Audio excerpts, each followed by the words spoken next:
నమస్తే. ఏపీ ముఖ్యమంత్రి నారా చంద్రబాబు నాయుడు పైన భారీ స్కెచ్ అయితే ఇది యలహంక ప్యాలెస్ మీదుగా జరుగుతుందా? ఈ యొక్క కుట్రకోణం జరిగిందంతా కూడా యలహంక ప్యాలెస్లోనేనా? అయితే ఏంటి ఆ స్కెచ్? బాబు గారికి ముప్పేంటి అనే దానిపైన మనతో పాటు సీనియర్ జర్నలిస్ట్ కనకదుర్గ వడ్లమణి గారు ఉన్నారు. వారిని అడిగి తెలుసుకుందాం. మేడం నమస్తే. నమస్తే. ఏపీ సీఎం నారా చంద్రబాబు నాయుడు గారు 4వసారి ముఖ్యమంత్రిగా అయ్యారు. అయిన వెంటనే ఏపీలో కావచ్చు, అమరావతిలో కావచ్చు, ప్రతి ఒక్క చోట అభివృద్ధి కార్యక్రమాలు అనేది శరవేగంగా జరుగుతూ వస్తున్నాయి. అయితే ఇవి తట్టుకోలేనటువంటి ఒక వైసీపీ చాలా రకాల కుట్రలు పన్నుతున్నాయని చెప్పేసి అయితే మనకు అర్థమవుతుంది. గతంలో కూడా చూసుకుంటే ఎలక్షన్స్ కన్నా ముందు పవర్ స్టార్ పవన్ కళ్యాణ్ మీద కూడా పిఠాపురం వేదికగా బ్లేడ్ బ్యాచ్లు దాడి కానీ ఇవన్నీ మనం చూసాం. అయితే వైసీపీ ఒక భారీ స్కెచ్ వేసింది. అయితే ముంబై నుంచి వస్తున్నటువంటి హెలికాప్టర్ పూణేలో కుప్పకూలింది అని చెప్పేసి అంటున్నారు. ఒకవేళ నిజంగా పూణేలో కుప్పకూలకుండా ఉండుంటే ముంబై నుంచి ఆంధ్రాకు ఒకవేళ హెలికాప్టర్ వచ్చుంటే ఎలాంటి కుట్ర జరిగింది, ఏం జరిగింది అంటే ఏం చెప్తారు? అంటే మీరు చెప్పినట్టుగా అసలు ఎందుకు కుప్పకూలింది, దీని వెనకాల ఏమైనా కుట్ర ఉందా, అంటే చంద్రబాబు నాయుడు గారు పెద్ద ప్రమాదం నుంచి తప్పించుకున్నారా, ఇన్ని ప్రశ్నలు అందరిలో ఉదయిస్తున్నాయి. నిజంగా ఆలోచిస్తే అలాగే అనిపిస్తుంది. అంటే యలహంక ప్యాలెస్లో ఏమైనా కుట్రకోణం దాగుందా, దీని మీద అక్కడ అంటే ఏ రకంగా చేయాలి అని వాళ్ళు ఆలోచించారు అక్కడ. అంటే ఇప్పుడు జగన్ అక్కడే ఉన్నారు, జగన్కి కావాల్సిన వాళ్ళందరూ చుట్టుపక్కల అక్కడే ఉన్నారు. ఇప్పుడు ఈ అవినీతి అక్రమాలన్నీ బయటకు వస్తున్నాయి. వాసుదేవరెడ్డి కావచ్చు, ఇవాళ కూడా వెంకటరెడ్డి గురించి ఎంత వివరంగా వచ్చిందో మనం చూసాము. కాబట్టి అందరూ కలిపి అసలు చంద్రబాబు నాయుడు లేకుండా చేస్తే అన్న క్వశ్చన్ మార్క్ దగ్గర ఆగిపోయారా? దాంతో ఇవన్నీ చేశారా? ఎందుకంటే ఇప్పుడు చంద్రబాబు నాయుడు అనేవారు లేకపోతే వాళ్ళకి ఈ అవినీతి మీద మిగతా వాళ్ళు పెద్దగా పట్టించుకోకపోవచ్చు. అంటే వాళ్ళకి అది తెలివితేటలు లేవేమో అనేది వీళ్ళ ఆలోచన అయి ఉండొచ్చు. ఎందుకంటే ఇప్పుడు చంద్రబాబు నాయుడు ఒక పక్క పనులు చేస్తూనే రాష్ట్రానికి సంబంధించినవి, మరో పక్క వీటి మీద అధికారులను ఆదేశించారు. కాబట్టి ఈ అంటే వాళ్ళు చేసిన అవినీతులన్నీ, ఆ నిజాలన్నీ బట్టబయలు అవడంతో వాళ్ళు భయపడిపోయి ఈయన ఏదైనా చెయ్యాలి అని ఆలోచించారు అన్న దగ్గర అందరి ఆలోచన ఉంది. ఇంకొకటి అసలు ఏంటిది, ఎక్కడి నుంచి ఎక్కడికి బయలుదేరింది, ఎందుకు బయలుదేరింది? ఆల్రెడీ చంద్రబాబు నాయుడు గారు వాడే హెలికాప్టరు మెయింటెనెన్స్ కోసం వెళ్ళింది బాంబేకి. అయితే ఆయనకు సడన్గా ప్రయాణాలు ఉండడంతో హెలికాప్టర్ కావాలి అని అడిగారు. అడిగితే గ్లోబల్ వెస్ట్రా ఏవియేషన్ ఏదైతే ఉందో వాళ్ళు ఒక హెలికాప్టర్ పంపించారు. ఇప్పుడు వీళ్ళు పంపించిన హెలికాప్టర్ ఏంటంటే గత నెల రోజులుగా అది మెయింటెనెన్స్లోనే ఉంది. అంటే అది పూర్తిగా అవ్వలేదన్నమాట. వీళ్ళు అడిగేసి హడావిడిగా వాళ్ళు దాన్ని పంపించేశారు. అది వెస్ట్రా వాళ్ళది తప్పు ఉంది. లేదు వెస్ట్రా వాళ్ళకి అలాంటిది పంపించమని యలహంక నుంచి ఆదేశాలు వచ్చాయా? మీరు ఏది తక్కువ అంచనా వేయటానికి లేదు. ఎక్కడి నుంచి ఎక్కడికైనా ఏదైనా వెళ్తుంది. ఎందుకంటే జగన్మోహన్ రెడ్డి ఏది కూడా చిన్న చిన్నగా ఆలోచించాడు. ఆయన భారీగా ఆలోచిస్తాడు, అవినీతి భారీగా చేస్తాడు, భారీ సంస్థల మీదే కన్నుపడుతుంది, భారీ శాఖల మీదే కన్నుపడుతుంది. మీరు కావాలంటే చూడండి. కాబట్టి ఈ భారీగా ఈ కుట్రకోణం చేశాడు ఆయన, అది కూడా మనం ఆలోచించాలి. ఎందుకంటే ఇది యాక్చువల్గా పూణే మీదుగా హైదరాబాద్ వచ్చి, హైదరాబాద్ నుంచి విజయవాడ వెళ్ళి గన్నవరంలో ఫ్యూయల్ నింపుకుని చంద్రబాబు నాయుడు గారి దగ్గరికి వెళ్ళాలి. కానీ ముంబై నుంచి పూణేకి వచ్చేసరికి అది కుప్పకూలిపోయింది. అందులో ఉండే పైలట్ కావచ్చు, కో పైలట్ కావచ్చు, ఇంకో 2 సిబ్బందికి కూడా దెబ్బలు తగిలాయి. అదృష్టవశాత్తు ఎవరు మరణించలేదు. అదొక అదృష్టం. వీళ్ళు ఇంకా విజయవాడ వెళ్ళలేదు, గన్నవరంలో ఫ్యూయల్ నింపుకోలేదు, హైదరాబాద్ మీదుగా వెళ్ళలేదు. కానీ ఇది నిజంగా ఆలోచిస్తే ఎంత పెద్ద విషయం.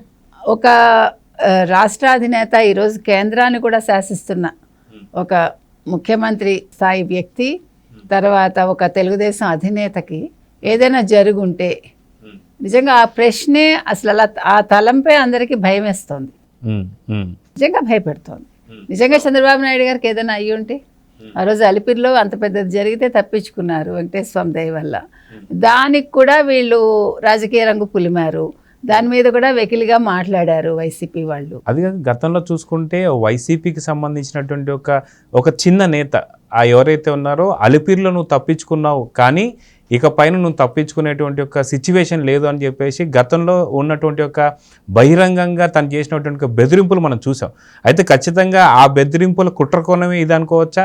యలహంక ప్యాలెస్ మీదుగా ఇలాంటి వ్యూహాలు పన్నుతున్నాడా జగన్ అంటే ఏమంటారు? మీరు అన్నది కరెక్ట్. ఇప్పుడు వాళ్ళు ఎవరు ఏం మాట్లాడినా కూడా చాలా జాగ్రత్తగా దాన్ని వినాలి, పరిశీలించాలి. అంటే క్యాజువల్గా తీసుకోకూడదు తెలుగుదేశం వాళ్ళు. అది వైసీపీ నేత ఎవరైనా సరే, అది కింది స్థాయా, పై స్థాయా, మధ్య స్థాయా కాదు.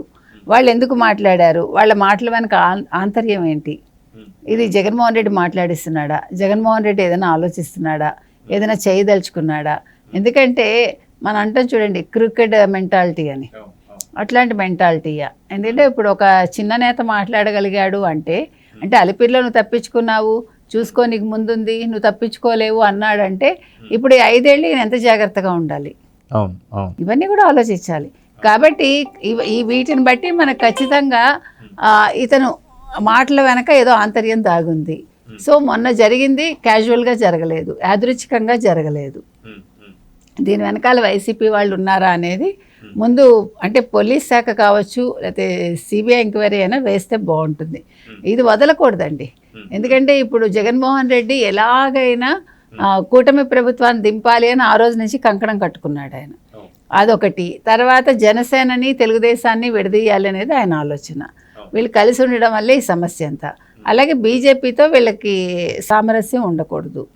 ఇన్ని ఆలోచనల మధ్య ఈయన చేశారు అంటే ఖచ్చితంగా ఈరోజు చంద్రబాబు నాయుడు తప్పించుకున్నారా బై గాడ్స్ గ్రేస్ అనేది కూడా మనం ఆలోచించాలి. అయితే గతంలో ఎన్నికల కన్నా ముందు మనం చూసుకుంటే పవర్ స్టార్ పవన్ కళ్యాణ్ గారు కూడా చాలాసార్లు చెప్పారు, నా మీద దాడులు జరగబోతున్నాయి, నా మీద బ్లేడ్ బ్యాచ్ ఇప్పటికే విషం రాసినటువంటి బ్లేడ్లతో దాడులు చేస్తానికి ట్రై చేశాయి, నా ఒంటి పైన కొన్ని ఘాట్లు కూడా పడ్డాయని చెప్పేసి అయితే అన్నారు.